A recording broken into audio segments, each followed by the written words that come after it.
Drishta Shiramatra Sanadganda Silasamaha Apished Bhagavanesha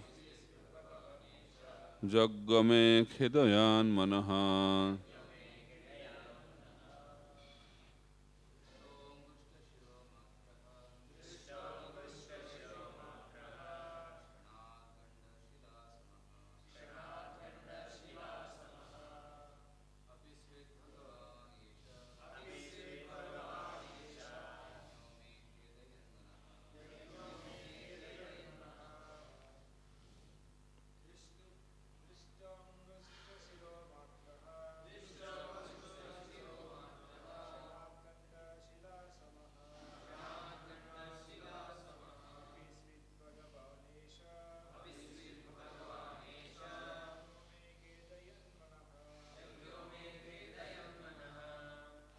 Drishta, just seen.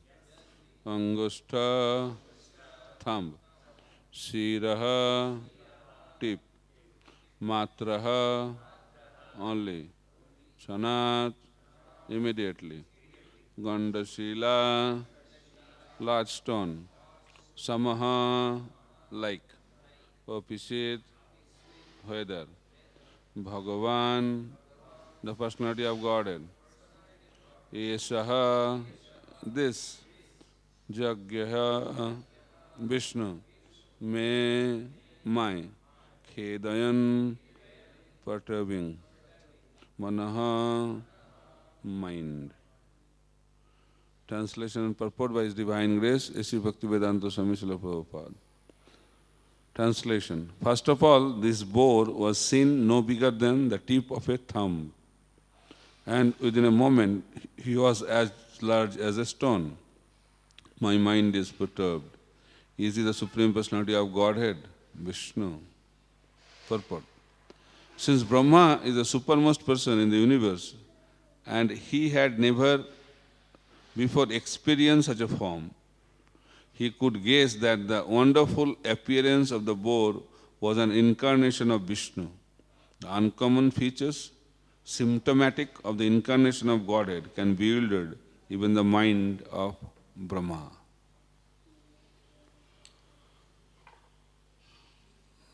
So, today is a very special day, appearance day of Lord Barahadev.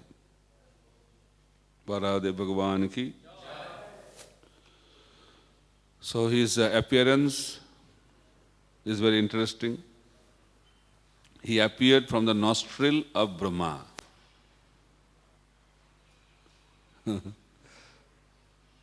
And the size was the tip of the thumb, very small size, the upper portion of the thumb.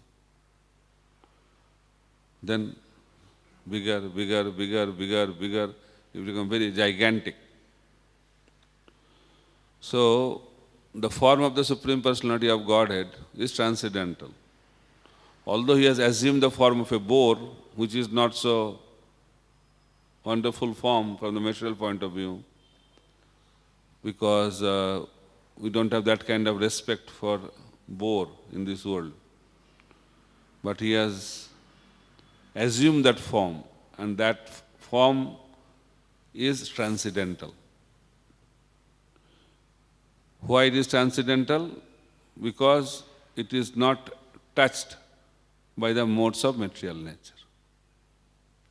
Janma karma cha me divyam evang javeti tattata. Tyakta deham punar janma naiti mameti sarjana.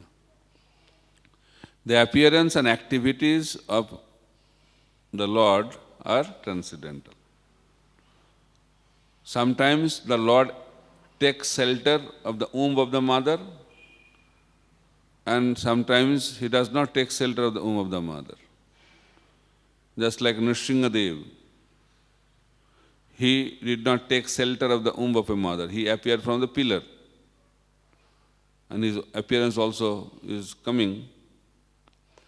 And Balaram took shelter of the womb of the mother.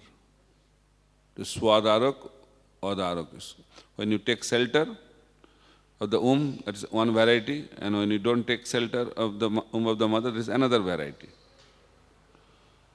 So, Barahadev, he did not take shelter of the womb of the mother. By this you can understand that Lord does not need to take shelter of the womb of the mother, so he does not take birth the way the souls, conditioned souls, take birth in this material world. The union of father and mother. Even if the Lord takes shelter of the womb of the mother, he does not appear the way the conditioned soul take birth. It is explained in 10th canto that Lord appeared in the mind of Vasudev. And from the mind of Vasudev, the Lord was transferred to the mind of Devaki and entered into the womb. So this body is material and body of Krishna is transcendental. How it can happen like this, the way the material bodies take birth. So that's why the Lord appears. So here, so Brahma was thinking what to do. The earth is in the ocean. How to rescue the earth. He was thinking like that. Then the Lord appeared from the nostril. So when the earth is in disturbance, the Lord appears. Paritranaya sadhunang vinashayata duskrisam dharma samasthapanarthaya sambhavami juge juge. And it is also explained that when there is a predominant rise of irreligion, right? When adharma becomes very prominent, when the earth is disturbed by the sinful activities, jada jada hi dharmasya glanir. So when the religious practice, the process of religiosity is disturbed by the sinful activities of this material world, the earth becomes disturbed. Jada jada hi dharmasya glanir bhavati bharata abhuttanam adharmasya tadatmanam sujammaham. So Barahadev is appearing. Why? He is appearing to rescue the earth from the Garbhodaka ocean. So all of you know that half of the universe is above the ocean and half of the universe is in the water of the Garbhodaka ocean. So the earth merged into the water of Garbhodaka ocean. And the story behind this is that Diti, wife of Kashyapa Muni, wanted to have union with her husband at an improper moment, Sandhya. Although Kashyapa Muni was trying to make her understand that this is not the proper time, because this time Lord Shiva moves around, and if someone enters into sexual intercourse during that time, then Lord Shiva,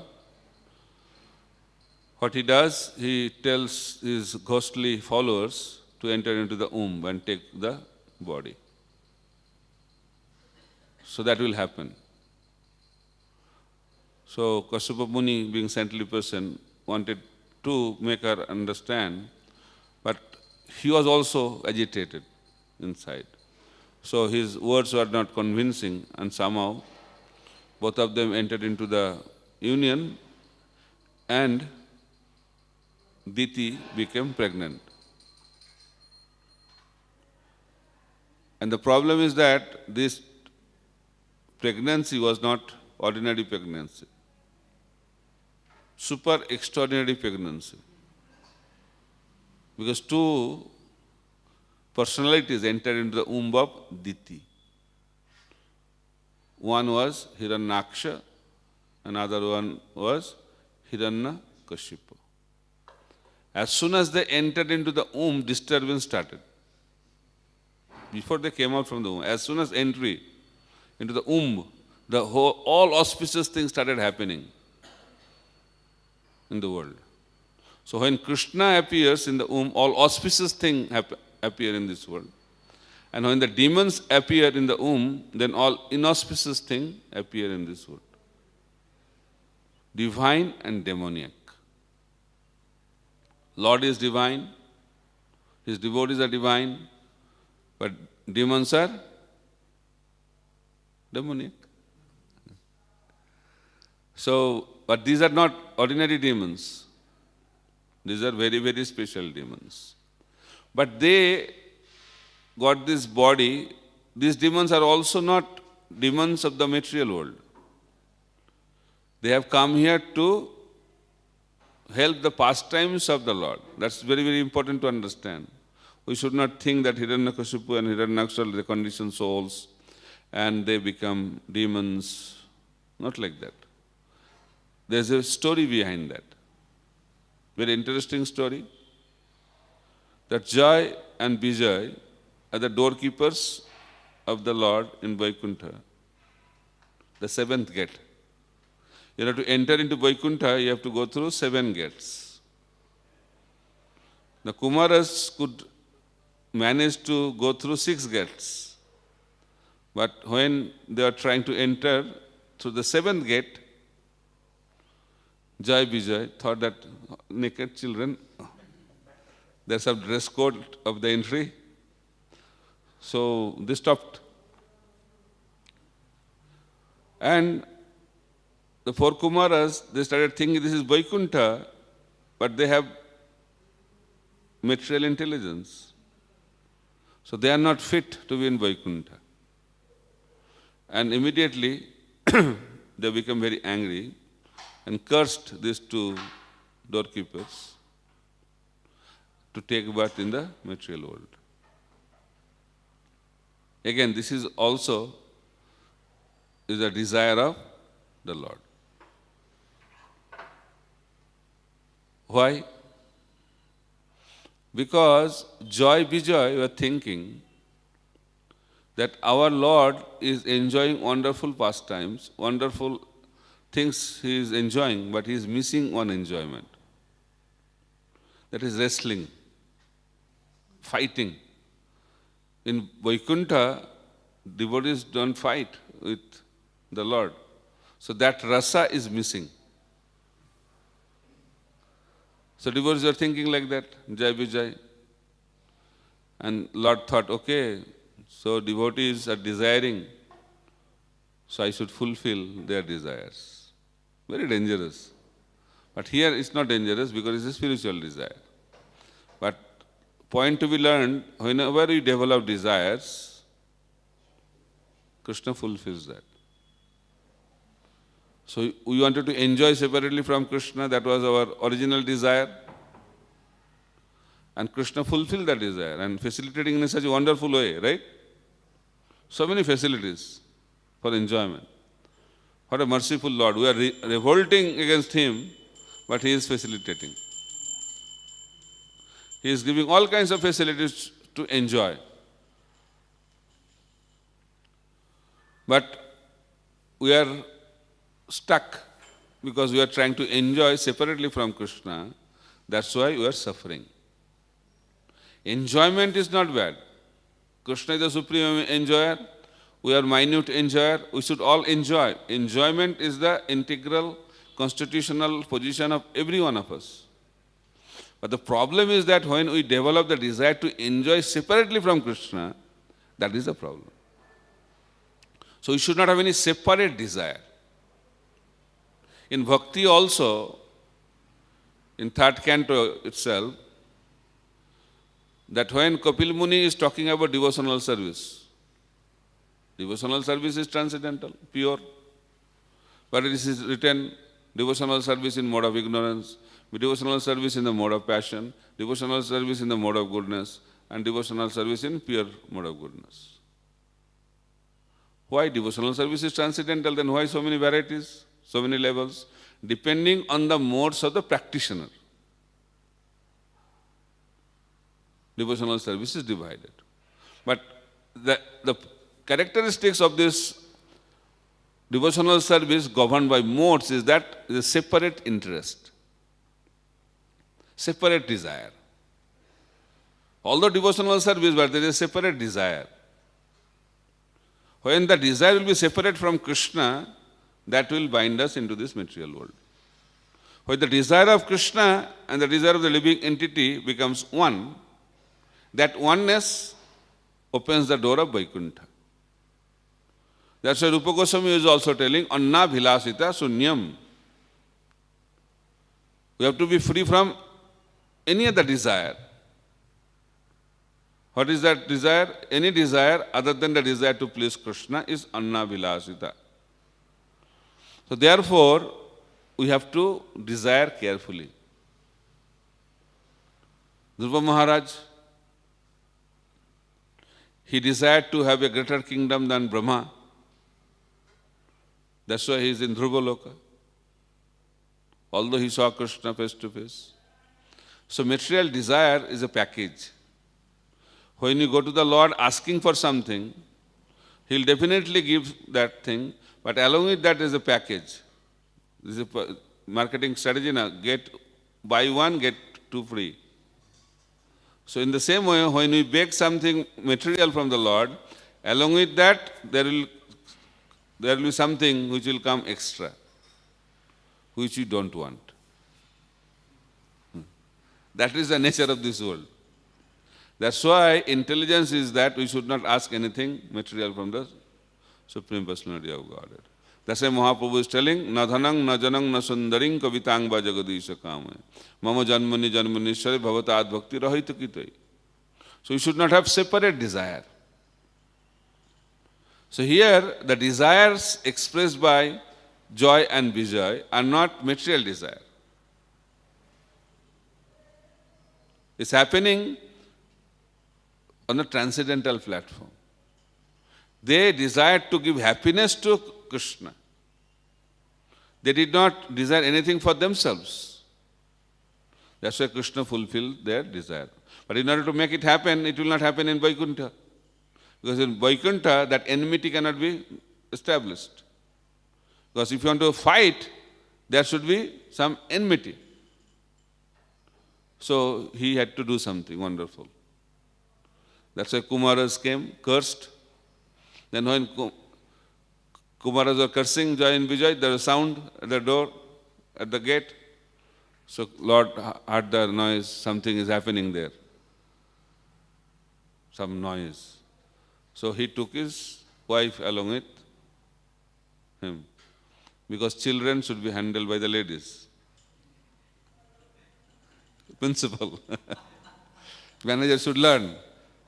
The Supreme Manager Krishna, he knew that Kumaras are here, they are children. So children are very nicely handled by the ladies. So good thought. So they came, both of them. Then Krishna, the Lord Vishnu, started chastising Jai Vijay. This is the way of disciplining things. And for Kumaras were thinking whether he is chastising them or us. And he was glorifying the Brahmanas like anything. He said, who offends Vaishnavas, Brahmanas, even if I do that, my head should be, and my hand should be cut. He was glorifying. I became God because of the Brahmanas only. He was glorifying the Brahmanas. And when the Kumara started hearing, then they thought, what's going on? He said, whatever you said, that should be done. It cannot be reversed. But you can adjust certain things. Then it was decided that 7 births as devotee, 3 births as demons. So Kumaras cursed like that. It's all desired by the Lord. So then Jai Vijay decided that better to take birth as demons, 3 births. So first birth is the Hiranyakashipu and Hiranyaksha. Who is senior, who is junior? Really? Both are senior, both are junior. Because who entered into the womb first? He is senior. And who came out from the womb first, he is also senior. That's why who is senior, who is junior? Both. Right? But who came out from the womb first? Hiranyaksha. But Hiranyakashipu entered into the womb first. That's why he came second. This is the process. So, okay, both are the brothers. And they got a lot of benediction from Brahma. You know Hiranyakashipu, that will be the topic for Narsingha Chaturdashi. Barahadev topic is Hiranyaksha. So Hiranyaksha also got a lot of mystic power and terrorizing it and also disturbing the earth like anything, exploiting, using all the gold. When you exploit the nature, nature reacts very badly. And that's what we are seeing nowadays. We should not exploit nature. Exploitation of the nature is not good nature of the people. So there will be reactions. There will be reactions. So what happened? The earth submerged into the water of Barahadev ocean. So Hiranyaksha was terrorizing the whole universe like that. Then he went to Varuna. Said, I want to fight. Because the demons, they like to fight.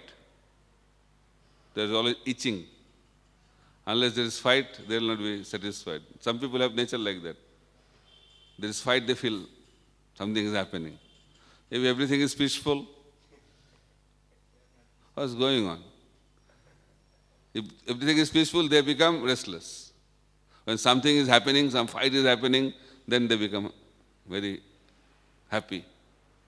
So Hiranyaksha was like that. He challenged Varuna. He said, I cannot fight, I become old. So I cannot fight with you. So there is Lord. So Lord can fight with you. Vishnu can fight with you. Then you can have a good fight. Then there was a fight between Barahadev and Hiranyaksha.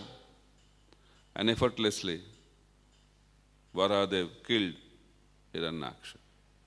And before the killing, he rescued the earth from Barahadev ocean and put into his own position.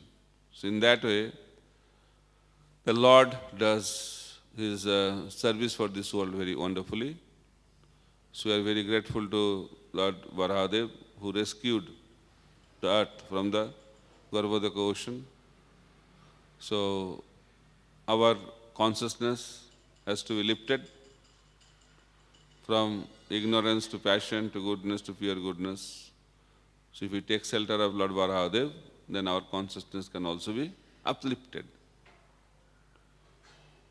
So lesson to be learned that in this world, there will be always difficulties. Satya Juga, Treta Juga, Dapur Juga, Kali Juga, difficulties will be always there. Because this is the place, this is the world of difficulties. But the nature of the devotees, nature of the demigods is that they always take shelter of the Supreme Personality of Godhead. When you take shelter, then we don't become disturbed. There are different levels. When there is disturbance for a common man, that disturbance of this world disturbs them. Right? Then when someone practicing Krishna consciousness as a sadhaka, they tolerate. They don't become disturbed. Matras parsastu konteyo sitoshna sukha dukkhada agama paino anittas tang titikshasya bharata. So a devotee, when he is practicing Krishna consciousness, when he is practicing sadhana bhakti, he should learn to tolerate. And tolerance will come from knowledge. What is the knowledge? Everything is temporary in this world, both happiness and distress. So when happiness comes, a devotee does not celebrate that happiness. Why? Because he knows that it is temporary. And when miseries come, they don't become morose, because he also knows this is also temporary. That's why he becomes what? Equipoised in both happiness and distress, because the devotee knows that both are temporary. So understanding the temporary nature gives us the strength to tolerate disturbing situations. Then who has become very advanced in Krishna consciousness? What happens to them? He does not feel that there is disturbance in this world. Disturbance cannot touch them. When you remember Krishna all the time, just like Prahlad Maharaj, he was tortured, tormented like anything, but he was totally undisturbed. Haridas Thakur in Kali Yuga also, just 500 years ago, he showed how to be undisturbed, untouched by the disturbance. Nothing happened to him. Why? Because he was remembering Krishna all the time. So remembering Krishna is very, very powerful. Very, very powerful. So Haridas Thakur was chanting the holy name, and Mahaprabhu sent Sudarshan Chakra to protect him. So whoever is chanting the holy name constantly, Sudarshan Chakra is around him to protect him. And when he becomes more advanced, then Sudarshan Chakra also does not protect. Lord himself protects that devotee. So that is the power of remembering Krishna. We become fearless. Why Prahlad was fearless? Because he was remembering Krishna. That's why Prabhupada explained that when you are in difficulty, you should remember Krishna. Actually, you should remember Krishna all the time. Why you should remember Krishna all the time? Because we are always in difficulty. But sometimes we realize we are in difficulty, at least that time we should remember. But we can do that when we practice Krishna consciousness properly. Remembering Krishna is the only way to be unaffected by the disturbance of this material world. Then who has become more advanced, what happens to them? Rupa Goswami explains, when disturbances come to the devotees very, very advanced, that becomes different waves of emotions of love of Godhead for them. So very interesting. Bhakti Rasamrita Sindhu explains that. So same disturbances, but experience of those disturbances is very, very different depending on the consciousness of the people. So we cannot change disturbances. Disturbances will be there because this is the world of disturbances. But we have to change ourselves. We have to change our consciousness. We have to become Krishna conscious. When we become Krishna conscious, then we become undisturbed. So just like the Brahmin, the Vaishnava Brahmin in Srirangam, he was completely absorbed in Bhagavad Gita and he was totally undisturbed by the comments given by different people. But we, when we are not so Krishna conscious, if somebody talks bad about us, we become disturbed. And mind always goes, why he spoke like that? Why he spoke like that? I am so good. So when we feel disturbed by hearing that someone is talking bad about us, That is the proof that we are not Krishna conscious. So Krishna consciousness is a science. So we have to tolerate the unfavorable things, and we have to go beyond that also. So absorption in Krishna is very, very important. That's why Krishna comes into this world and performs wonderful pastimes. Why? So that we can discuss about those pastimes and absorb ourselves in the thought of those wonderful activities of the Lord. Because we need to remember something. So how remembrance will come? When we hear and chant about those activities, then automatically remembrance will come. Shravanam Kirtanam Vishnu Smaranam. So today is the appearance day of Barahadev. So you can pray at his lotus feet so that our consciousness remains always high by his mercy. And we can go high and go to the highest planet which we are discussing. The highest planet of the creation is Goloka Vrindavan. Then we will be completely satisfied. Hare Krishna, Krishna Krishna, Hare Hare, Hare Ram, Ram Ram, Hare Hare. Grantharaj Srimad Bhagavatam ki jai, Barahadev Mahamahotsav ki jai, Gaur Premanande, Hari Hari Bol. Any question, comment on Barahadev?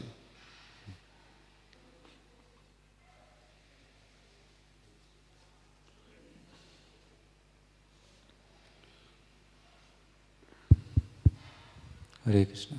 Thank you, Maharaj, for the nice class.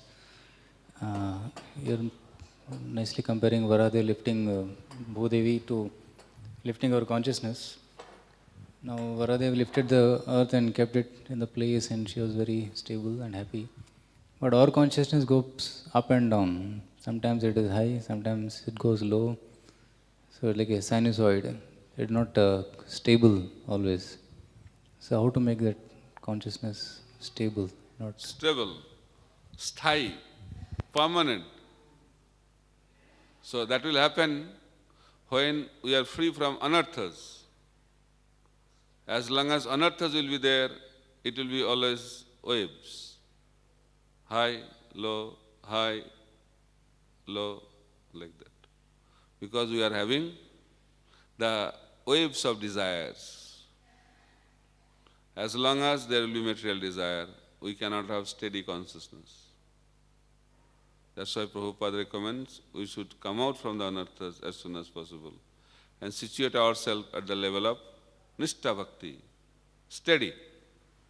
Anishtita Bhakti and Nishtha Bhakti. Anishtita Bhakti is up to Anartha Nibriti. Ado Shraddha Tata Sadhu Sangha Bhajana Kriya Anartha Nibriti. And the final stage of Anishtita Bhakti is Taranga Rangini. Taranga. Waves. So we cannot have steadiness in our consciousness until and unless we come to the level of Anartha Nibriti and come to the stage of Nishtha. Okay? Next question should be how to come to the level of Nishtha. Very simple. We should be free from anarthas.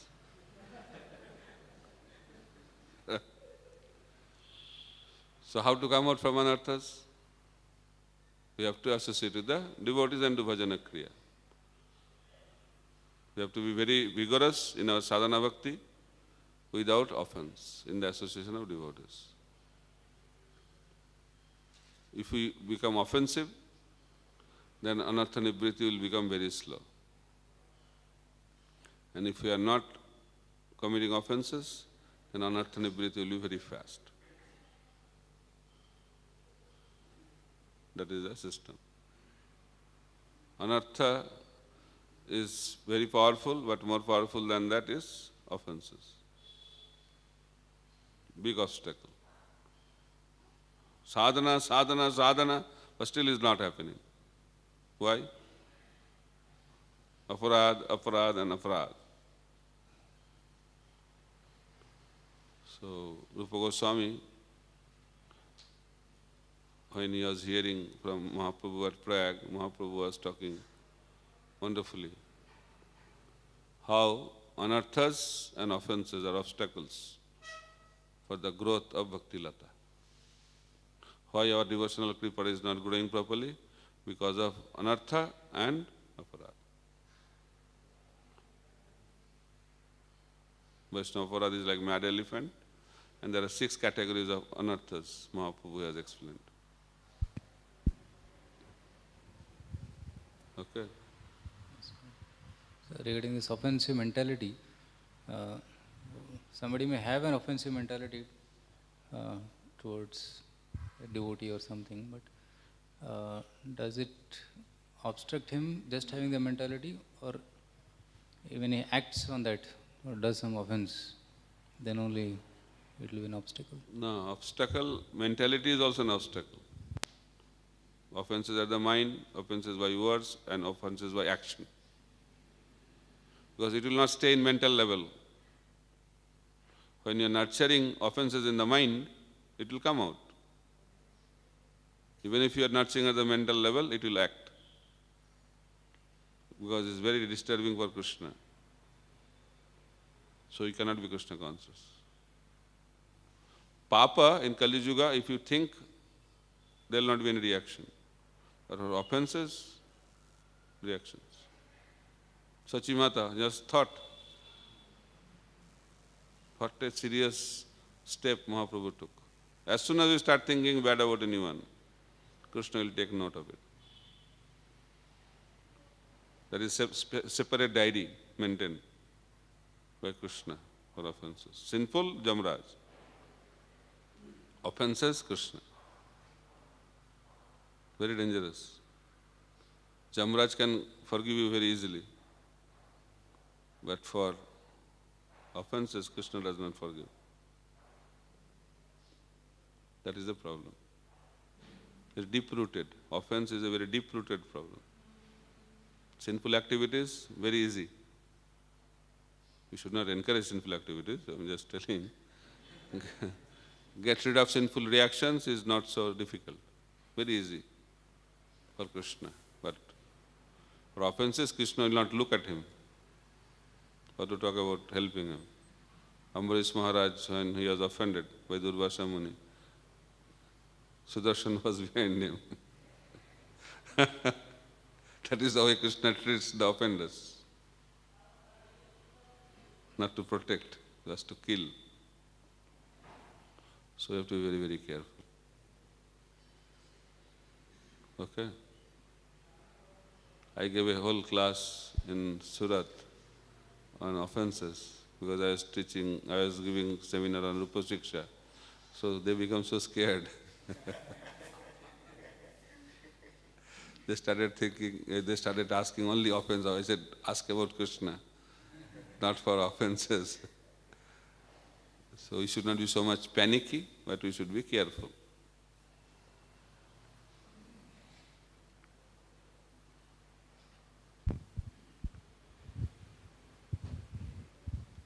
Hare Krishna Maharaj.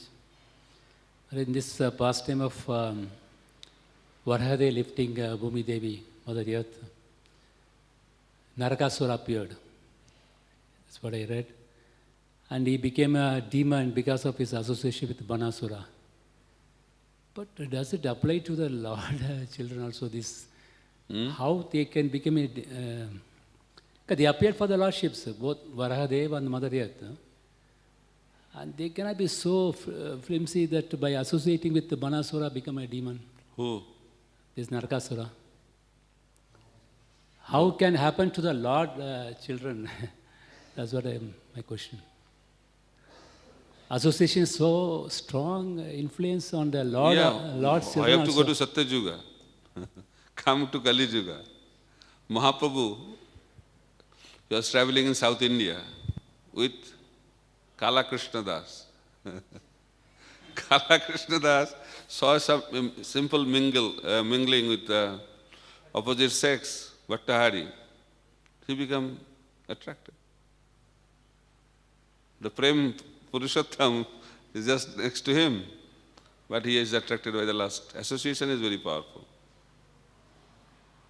Krishna's teaching, association is very, very powerful. And Maya is very, very strong. Very strong. So you have to be very, very careful. That's why Mahaprabhu, when he was asked, how to know who is a Vaishnava? Asat sanga tyak ei Vaishnavachar. Stri sangyaka sadhu Krishna bhakta. Very, very powerful. Asat sanga is very, very powerful. And they are very strong, just like Narad Muni is telling in 7th canto, that demons are more Krishna conscious than the devotees. Right? Intensity of Krishna consciousness in the demons is higher than the intensity of Krishna consciousness of the devotees. Why? They are very powerful. Very, very powerful. Yes. Next. No question? Mic has been shifted to you.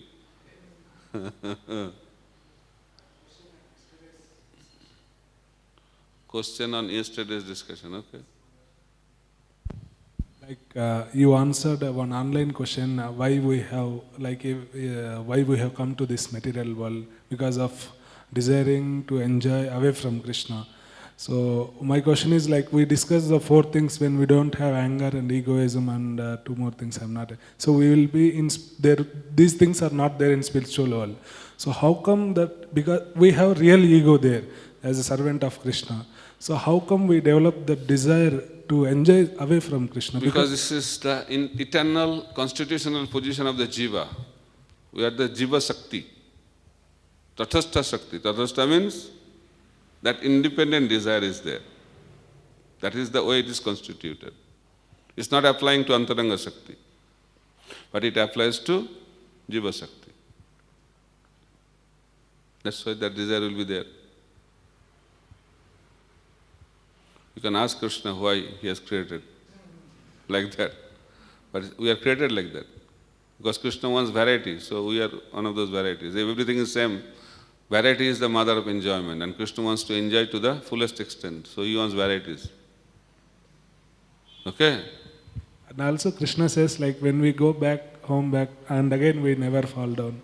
So like that. So focus on going back now. Why you are so much worried of falling down? People always ask, why we fell down? But we have fallen down, that's clear, na? And there is a debate, whether we fell down from Mahavishnu, whether we fell down from Vaikuntha, or whether we fell down from Golok, there is a debate.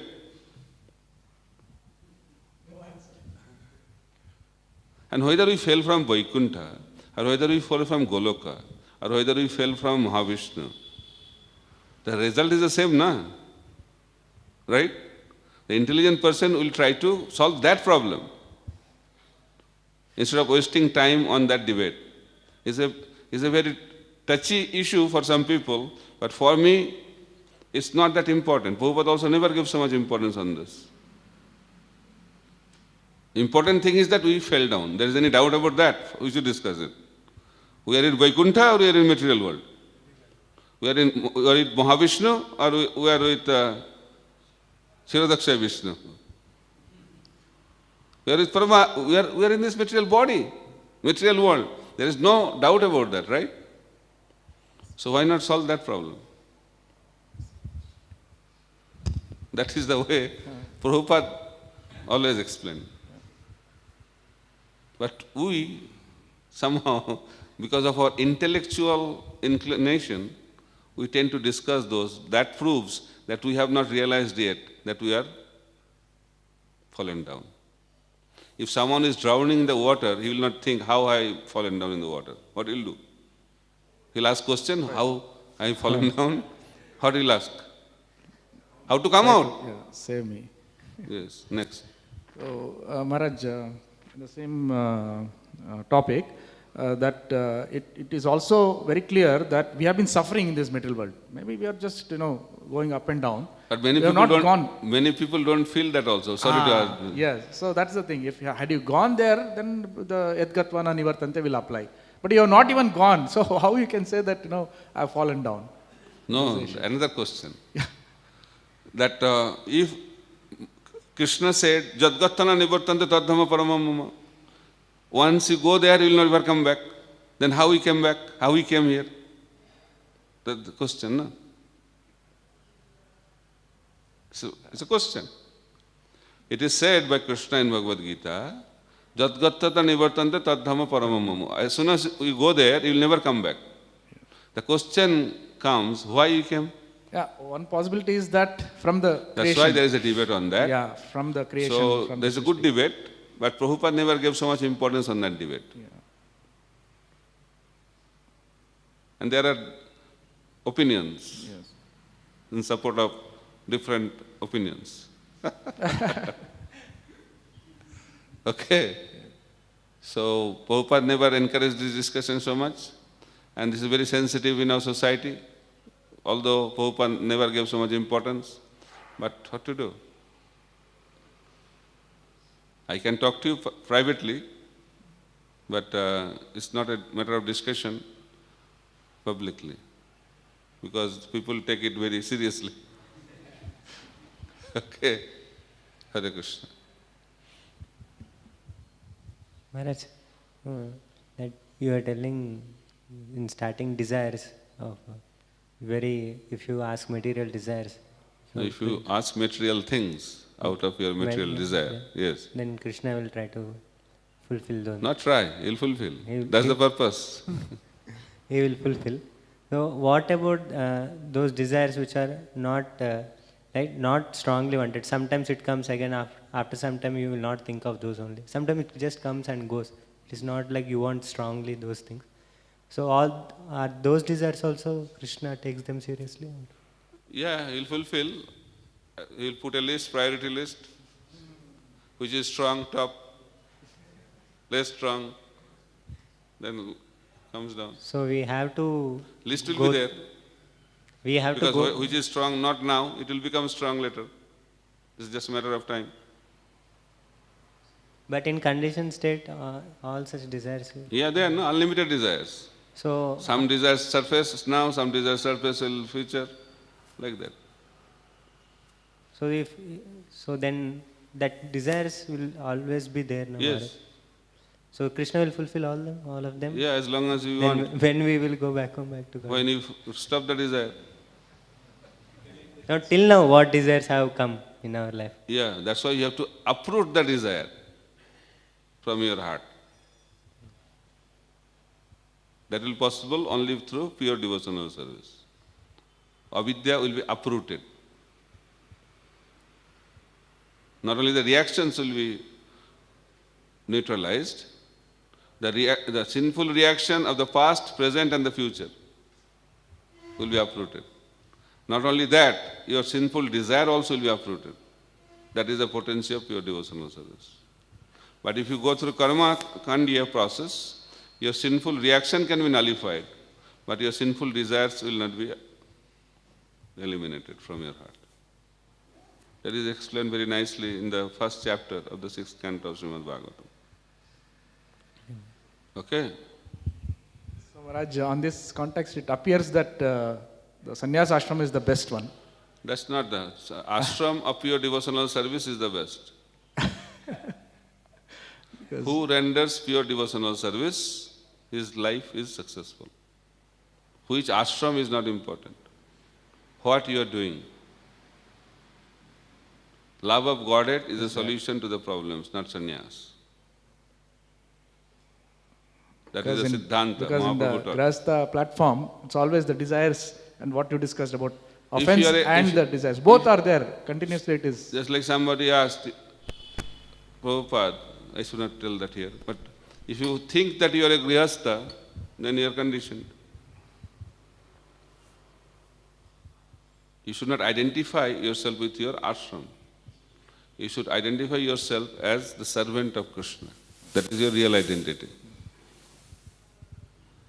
Mahaprabhu taught us that I am not a grihastha, I am not a brahmachari, I am not a sannyasi, I am not a vanaprastha, I am not a brahmana, I am not a kshatriya, I am not a vaishya, I am not a shudra. Gopi bhartu padakamalayur dasanadadas. Yes, repeatedly taught us what is our identity. And when you act on that platform, that is perfection. Mahaprabhu is telling, sannasya kiva prayojan, prem prayojan. I don't want sannyas, I want love of God. So you have to know the purpose. Sannyas is not the purpose. Purpose is love of God. Okay? Hare Krishna. Anything else? 9 o'clock. Thank you so much. Hare Krishna, Krishna Krishna, Hare Hare, Hare Ram, Ram Ram, Hare Hare. Srila Prabhupada ki jai, Grantaraj Srimad Bhagavatam ki jai, Gaur Premanande, Hare Hare Bol.